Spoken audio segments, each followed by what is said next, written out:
Hi, everybody. This is Wendy Nystrom with Environmental Social Justice. Today, I have my good friend Ann Davlin of Dynamhex. Welcome back, Ann. Thanks. Great to be here. So Ann and I have talked quite a few times about the need for proper, reliable data. Now, my background as a scientist, I use data all the time. But we're seeing in the world of ESG and sustainability and climate change, data hasn't been great, and Ann is fixing that. So Ann, please tell us everything you're doing to fix this world.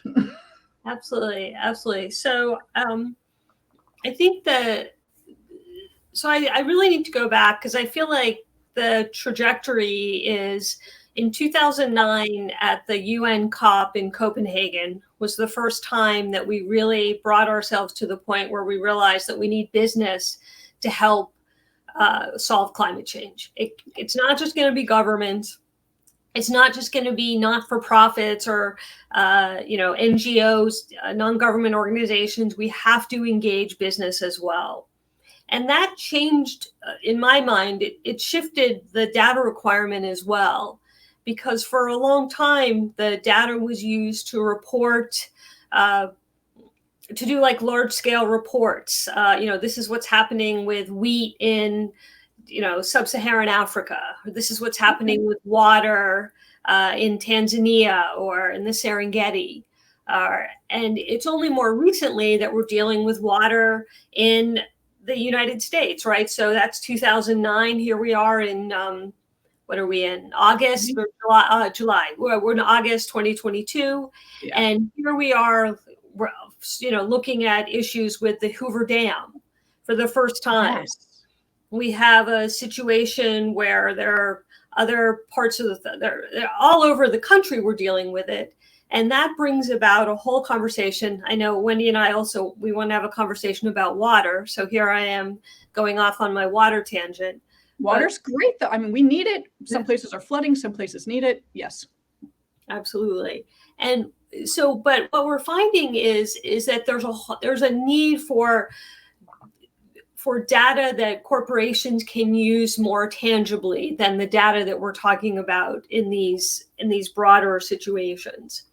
And so what you're finding is a firm like mine. So Dynamhex was founded by Sunny Sanwar in 2018.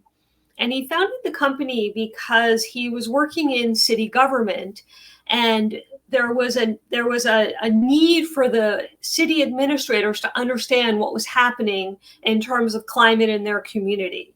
They needed to deal with it because it was costing them money. They were having issues with actually also with water, with runoff, and they were having issues with brownouts.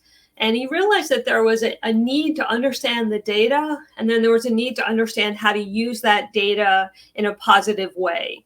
And he also realized that people are holding on to their data. They don't want to share. Coca-Cola doesn't want Pepsi to know their stats, whether it's with climate or how many sodas they're selling. And so what Sunny was able to do is going from 70 plus publicly reported sources. He's able to pull together what the carbon footprint is for a city, for every McDonald's franchise across North America. Oh, wow. And the data is everything from utilities have a public disclosure requirement annually. The EPA receives data from businesses across the country that also comes in annually. There are city and local tax rolls for real estate, for businesses. All of those numbers come together, and you have a sense of what the carbon emissions, what the GHG emissions are for that community. And there are a number of entities. Dynamhex happens to pull the data from public sources. There are a number of entities that go into communities and pull it. They'll set up a monitor. Aclima actually has a system that basically, it's not unlike what Google Map does when they're making maps. They have a car on the ground that goes around a community, and from that, they actually pull the carbon footprint. Oh, no way. Yes, and then you also have some firms that might work with a utility or a company to where the company is actually using their own internal mechanisms to understand what their carbon emissions are. The challenge with that is you get a situation like Chevron. Chevron has 120 odd companies. All of those companies use a different metrics for determining what their GHG emissions are. So there's one person who actually sits there and looks at the 120 companies and has to figure out a way to create, for them to compare apples to apples. And that can be challenging, and so challenging that the CEO of Chevron is actually under fire now for underreporting their carbon emissions. So really? There's a number of ways to actually get to the emissions to understand it. The trick is, now that you have that data, what can you do to lower it? And that's actually what makes my firm unique. Is Dynamhex, we can model in real time how to lower your carbon footprint. So before you put a shovel in the ground, we can say, well, all right, you want to put solar. What 20 buildings do you want to put solar on the rooftop? We can plug in those addresses and you'll say, oh, you're trying to get to a 20% savings. That's going to get you to an 8% savings. Ooh. Okay, so put that aside or put a pin in it. You want to understand, well, what if we switch to all electric school buses? What will that do? Well, it will lower the carbon footprint by X%. So you can put together a series of solutions. There are a dozen buildings in this community that are very inefficient. What if we do energy efficient retrofits of buildings? What makes it so fabulous is that you can figure out before you spend a dime, a penny even, how to solve for it. And then you can actually model ways to lower it at that point. So do we use green bonds? Do we use a property assessed clean energy, which is third-party financing to retrofit buildings? Do we bring in a solar developer? Do we do it, an RFP? So you have a situation where you can bring the community together, business, government, not-for-profits. You can model the climate impact strategy, and then you can implement it using our data and our data sources. And then you can also monitor going forward, which is the key. I think that the challenge you find, and you're going to see it right, is as things are progressing, the SEC is about to mandate that public corporations disclose their scope. I mean, we're hoping for scope 1, 2, and 3, but certainly their scope 1 and 2 emissions. Could you explain real quick to the audience what 1, 2, and 3 means? Just in case. So scope 1 is the actual emissions of the company, what the building is emitting. Scope 2 is the individuals that are part of that company. So you're in the building, you commute to work, all of the pieces around it, all of the pieces that come together. Scope 3 is your McDonald's. What are the emissions of the company that's providing you the potatoes? So scope 3 is everything that goes into your inputs to create your product. Kind of hard to get sometimes too. That would be a little extra work. So I can see why people are pushing for scope 3, but it can be challenging. So what I'll say about that is because there's so much data out there, it's not as difficult as you might think. For example, let's say that part of the potato farmer bringing the potatoes to McDonald's in a broad way, there's a VIN number on that truck. So you can understand the carbon emissions of the VIN number because we track that. You understand there's a cost to tracking to the seeds you're buying, how much water you're using, your fertilizer. All of that are really, they're known entities. Excuse me. So it's not actually as difficult as you might think. It does require some work, and it does require if a company has they work with a travel agent, the company has to say to the travel agent, we don't need to know that Wendy is the person that flew from Los Angeles to Chicago, but we need to know that the company had an employee that went from that time, in that duration. Fair enough, yeah. So one part of the data is the companies and all of the pieces. The second part is, how do we actually, trust but verify? How do we validate that data so that we could, again, like Dynamhex, but there are also other firms that actually can look at those numbers and verify. So it could be on behalf of the federal government. It could be on behalf, state of California has a bill pending to require carbon, the GHG emissions reporting for any company that does $1 billion worth of business in California. The state has to find that technology to help them, again, trust but verify. They need to validate that information. You also have a situation where banks are starting to look at, there's the Banking Zero Emissions Coalition. There's PCAF. There are a number of entities that are actually saying this is how we want to standardize the data. These are our emission standards, and then how does that fit with our existing portfolio? And so if it's a bank that has a large mortgage portfolio, you could also take that data and say, oh, you know what, 10% of our mortgages are in Baton Rouge. Baton Rouge has an issue with tornadoes. Yep. We need to work with that 10% to shore up their homes or their businesses. So there's a lot of good that can happen from it. And with data, you can also get, in some instances, like additional work. The other piece that I wanted to say is the other thing that's so great about data is a lot of the solutions are local. You can't outsource retrofitting a window. So you're creating local jobs. Yes. And so you have that piece of it. And then the Biden administration, but it actually goes back to previous administrations as well, it's also looking at the effects of environmental justice and social justice. And data can identify those communities, and you can actually, if you're committing to, retrofit a community, you might look at those communities that are more adversely affected and say, you know what, we're going to start there. Yeah. And so the opportunity, it benefits everyone. Oh, absolutely. I mean, one of the things that I've learned, and maybe I've been misinformed, but the two biggest emitters are primarily transportation and buildings. And new buildings, you can have building codes and make them LEED certified, which is sort of certification, make them more energy efficient.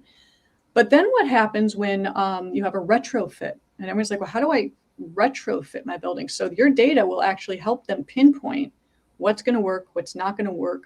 Maybe you should focus more on doing this versus this, depending on where you live, the orientation of your building, where the sun hits it. All of these factors have to go into accurate and reliable data, which is what you do.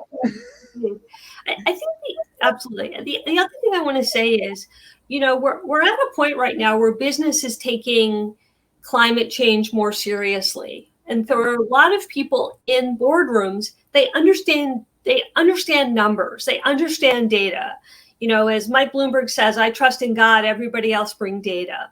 And what makes data so important right now to make sure that businesses are not doing greenwashing is you have the data that you bring into the boardroom and you say, this is your carbon footprint. These are the ways that you can lower it. And here's you can look at additional costs and savings. Again, these are all numbers. We're not talking about, I think some people look at this conversation about climate change and they think it's kind of wishy-washy or, something like kids in college do kind of thing. But this is the bottom line. You also find people might at home live a very sustainable life.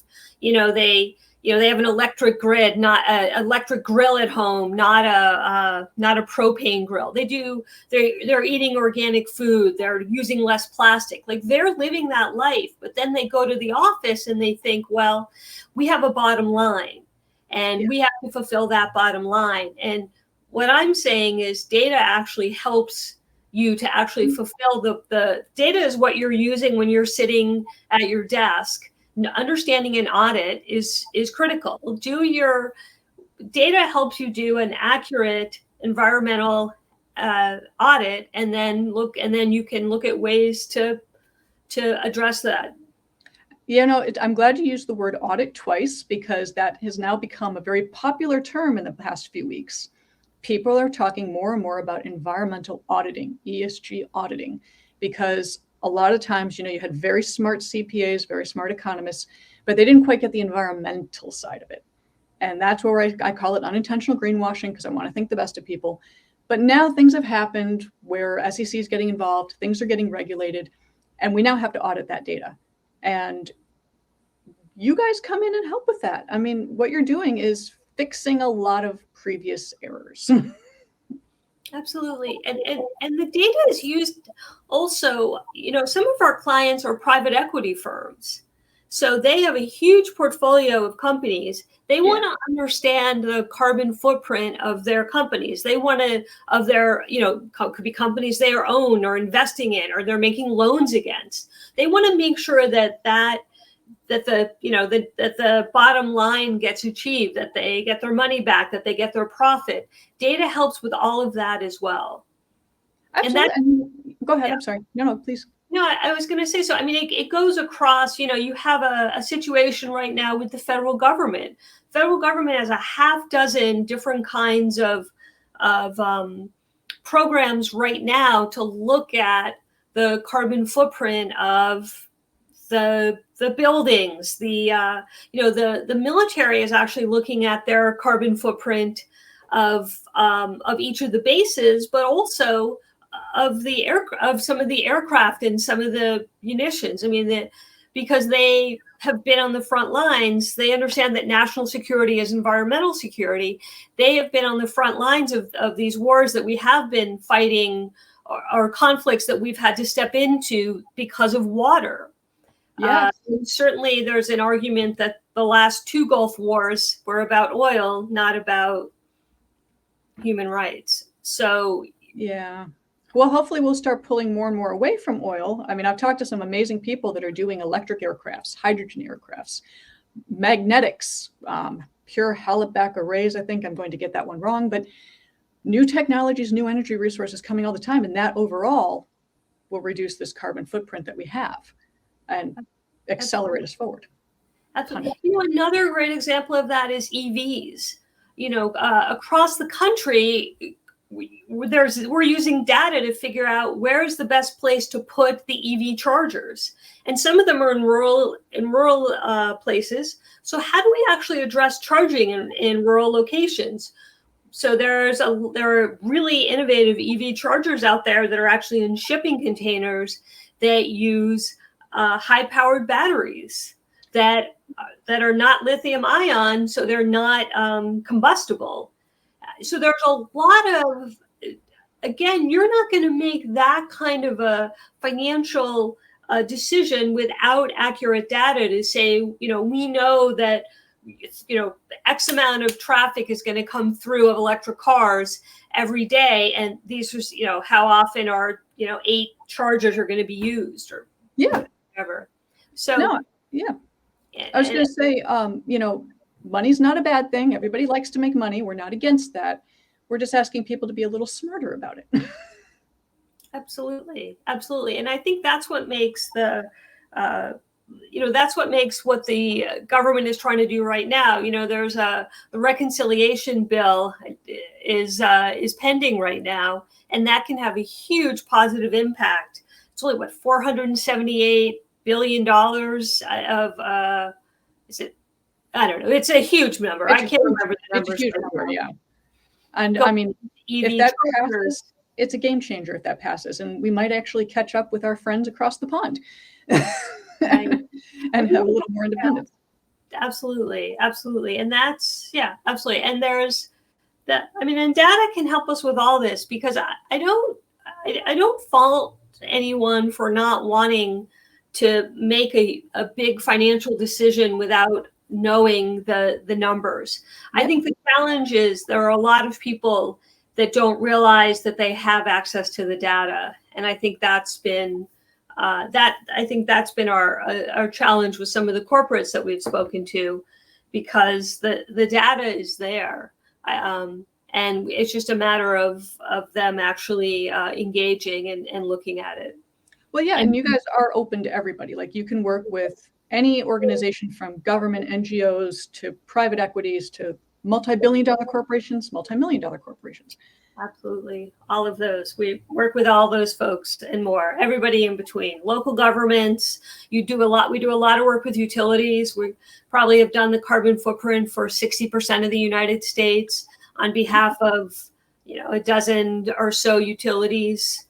And yes, absolutely. We're doing a huge amount of work across all of North America. So. Which is remarkable, because, I mean, without the data, we're flying blind. And most people, and I love the fact that, you got people, your founder got people to share some of this data that originally they were like, no, this is ours, we're not giving it to you. And he got them to be like, listen, this is for the betterment of society. Everybody involved, we're all in this together. And he got that. That's pretty remarkable. That's right. I give kudos to that one. And also the other piece about this data that I think is so important is it's all confidential. We're not sharing. We do a project for the Air Force where we've done the carbon footprint for a particular base. That information is just shared with the military. It's up to the military to determine if and how they wish to distribute that information. The other piece is we can do this from a single location. We don't have to go to your city. We don't have to go to every McDonald's franchise and look at their carbon footprint. We can pull it from the public data sources. And the thing is, we've already done it. We have all of that data. It's updated as the data becomes updated. So, annually with companies' SEC disclosures, annually with the local tax rolls, Zillow. The Carfax can always tell you the value of your car if you have the VIN number or anybody else's. All of that information is constantly updated. We have all of that information, and we use it to provide data to our clients. To your point, whether it's a city, a state, the federal government, a corporation, a private equity group. We just did a project for an environmental justice group, the carbon footprint of a county, and then really trying to understand how to address some of the issues in that community. That's fantastic. To do with open septic, and so I mean, there's a lot of good that data can do, and you can bring it to the boardroom, you can bring it to investors, you can bring it to the bank, literally. Yeah, they'll get that part. They'll get the numbers. And I like the fact, one of the first things you said was, someone wants to retrofit their building. Let's just slap on a whole bunch of solar panels. That'll fix it. Maybe, maybe not. Right. Maybe it's not going to reduce it as much as you think. Maybe you should put it somewhere else. Maybe you should look at another source of energy. These are things that people need to start thinking about and planning. Absolutely. And at Dynamhex, one example of what you're talking about is there's a city, I won't name, that had a commitment to lower its carbon footprint by 20%. Dynamhex provided the data to the city, to the local businesses, to the utility. And then they modeled exactly what the solution was. In this instance, they decided to build a solar field adjacent to the city that helped them get to that 20% number. And they retrofitted, I'm going to say a dozen buildings. And nice. Absolutely. And so that was an example where they knew immediately, upon running these different scenarios, how to lower the carbon footprint. And then our data gets updated, as I said, throughout the year. So 12 months later, they were able to look and show to the percent. I mean, the whole field wasn't built in that time, but you could see where the carbon footprint had started to come down based on the work that had already been done. And in a year, it almost went down in half. So I mean, that's fantastic. Yeah. And that's what we need. We need to see things like that actually progress in real-time data. Absolutely. That's huge. That's that's really important to have, especially nowadays when everyone is kind of trying to figure this out on their own and don't know what to do. No, I love what you guys are doing. So how can people find you? How can people find Dynamhex? Just share. So you can find me on LinkedIn and Davlin. I'm also Ann at Dynamhex.io. So it's Ann at DYNMHX.io. We can also put that in the notes, I should think. And our website is Dynamhex, DYNAMHEX.io.